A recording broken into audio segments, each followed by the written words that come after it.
Alright, so this is going to be another movie review. This one's called The Milky Way.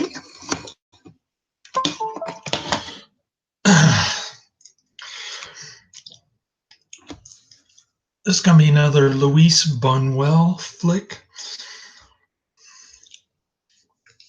You can depend on Luis Buñuel to pick something as esoteric and banal as Catholic heresy to make a movie out of.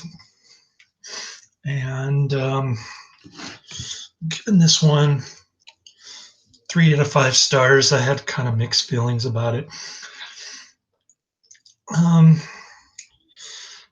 Netflix mistakenly thinks that Luis Buñuel is doing a parody of the Catholic religion in this movie. I don't think that's the case. I think he's just interested in the main 6 heresies of the Catholic Church throughout time. And he's got a love-hate relationship with the church. He was raised as a Roman Catholic, and he's fascinated by the Virgin Mary in this movie. But all his movies poke fun at the Catholic Church in a kind of perverse way. He's even got Marquis de Sade in this movie. That was kind of out of context, bizarre. But I guess the de Sade is some kind of surrealist hero back in the 20s. So he just decided to put de Sade in there for no apparent reason. I guess to balance out all the theology in this movie. I don't know. But it was somewhat interesting. I mean, I learned some things. Obviously, Buñuel knows a lot more about Catholicism than a lot of churchgoers.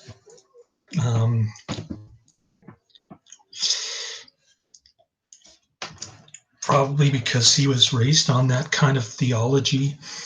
I don't know. I guess he's fascinated by heresy because he thinks Christianity is a violent religion, which is true to some extent during the Crusades. And part of this movie reminded me of a Conqueror Worm, so that was pretty cool. Basically, it's a Canterbury Tales type surrealist film. Doesn't really make much sense. It kind of was about what I expected from Buñuel. Just weird mishmash of stuff. I mean, it's about these 2 wanderer guys. They're doing a pilgrimage to the city in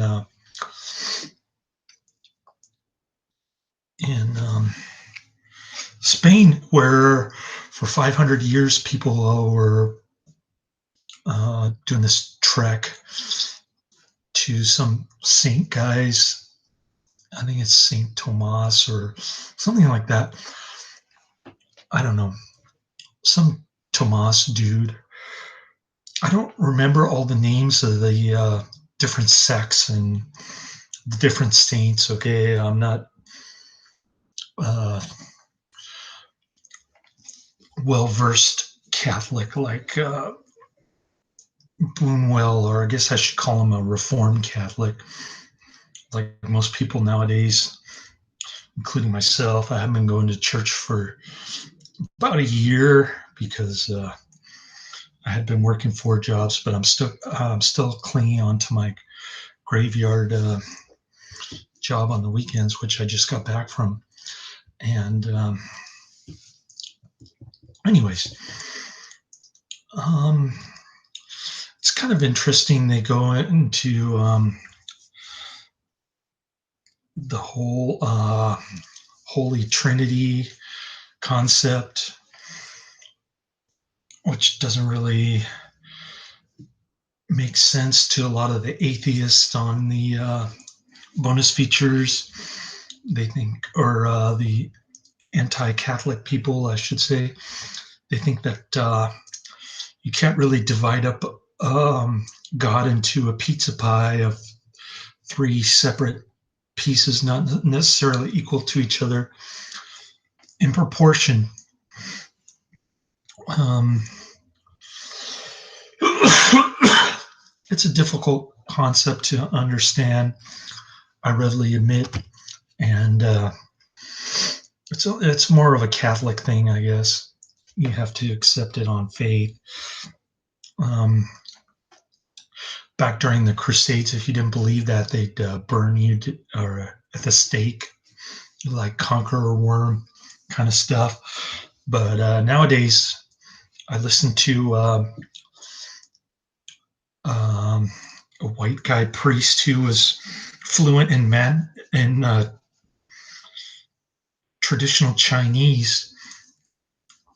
He he was he was saying in traditional Chinese that basically, if you don't believe in the Holy Trinity, then you're not Catholic, which doesn't make sense, and it's certainly less vicious than burning somebody alive. But basically, if you're once you're baptized in the Catholic Church, they have you on your rolls, on their rolls forever. That's how they get government goodies. They inflate their numbers of Catholics by not the obviously not the number of people who go to church. Numbers would be way down low. And I don't want to get into the Pope's ignorance of homosexuality in the Bible, or his ignorance of basic economic concepts. But yeah, it's a complicated movie. It gets you thinking. It's a thinking person's movie. It's definitely not for everyone, but basically, it's about these two wanderer guys. They're kind of I don't know. They're kind of amoral. Although one of them believes in God, he steals a dead guy's shoes, and he steals some ham. Um, so he's got some moral problems. So as they're going through to this pilgrimage to this town in Spain, they got their walking sticks, and they're able to traverse time and space somehow, or maybe they're just thinking about these things as they're traveling. I don't know. It's all very confusing, but in any case, their voyage is like a time machine, like a Doctor Who TARDIS, and they go through various periods of Catholicism heresy. Starts out with the Priscillian, I think that's the name of it. The whatever that guy's name is, who he's having a sex orgy mass in the forest. That's the only scene where you actually see topless women.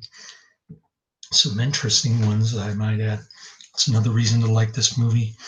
But yeah, it's only for like 5 seconds. No big deal. And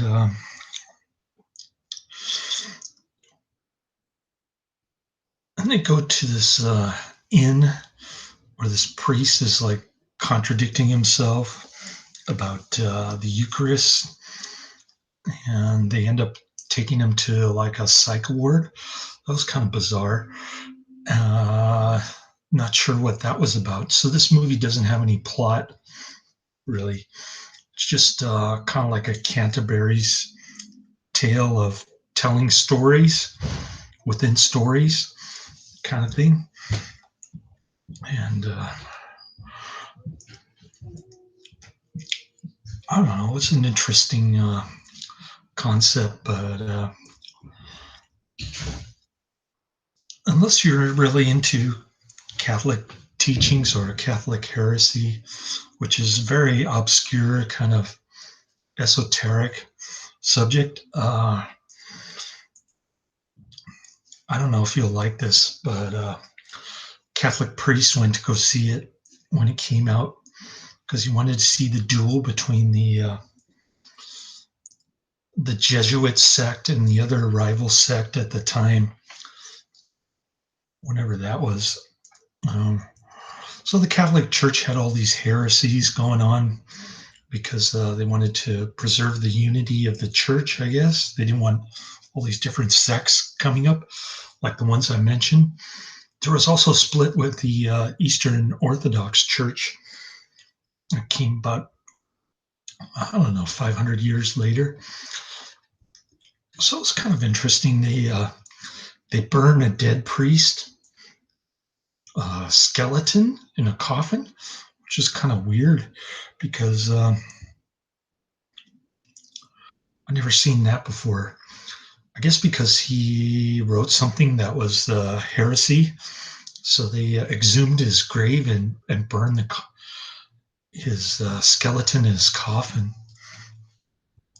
Uh, Seemed like a rather trivial matter since he was already dead, but I guess they're trying to burn his soul or something. I don't know. I don't understand the symbolism behind that, but pretty weird stuff in this movie. A lot of religious stuff. I don't think, as Netflix portrayed it in their description, that Buñuel was doing a parody of Catholicism per se. I think it was he left it up to the viewer to decide, and there is some rather authoritarian kind of boarding school stuff in there, like Pink Floyd's "Another Brick in the Wall" type stuff, and that was kind of interesting. I couldn't really understand the May 1968 Comintern protesters who were shooting down the Pope. I guess that was a vision that one of the wanderers had while he was listening to these boarding school girls recite all these heresies against the church, kind of thing. So there's more than six, I guess, because if you include the boarding school girls recitations, it's more like uh, 10 plus, I guess. But kind of interesting. There's a duel between the two rival Jesuit and whatever the name of the other one is. Can't remember the name of it. Um, they're having an argument over theological issues like free will, that kind of thing. And I think that's why the priest watched it. He wanted to see the duel between the two forces in the Catholic Church. Um, there's a weird nun who gets crucified and she's not feeling any pain. Like she wants to suffer like Jesus did. Jesus is kind of this laughing um, guy who walks around like a normal person. He doesn't do this all the time, and he's just a regular guy, kind of a Jesus portrayal. Just kind of interesting. Wasn't really intrigued by it, but interesting take on the whole Jesus character in movies. He's portrayed all kinds of different ways, sort of like vampires are portrayed differently in television and movies, that kind of thing. Um, so that was kind of interesting. It's one of the better Buñuel flicks, especially for this time period. So I don't know, but I was kind of indifferent towards this. Like I said, it's really banal, and unless you're really into this stuff, you probably wouldn't like it. Similar to the reaction that I had. So I'm not going to say check it out or post the trailer in the description box. I'm not going to say highly recommended, but this is the last Buñuel flick, and I'm going to do Ingmar Bergman, which I'm not looking forward to, but it's probably better than Buñuel. We'll see. Later.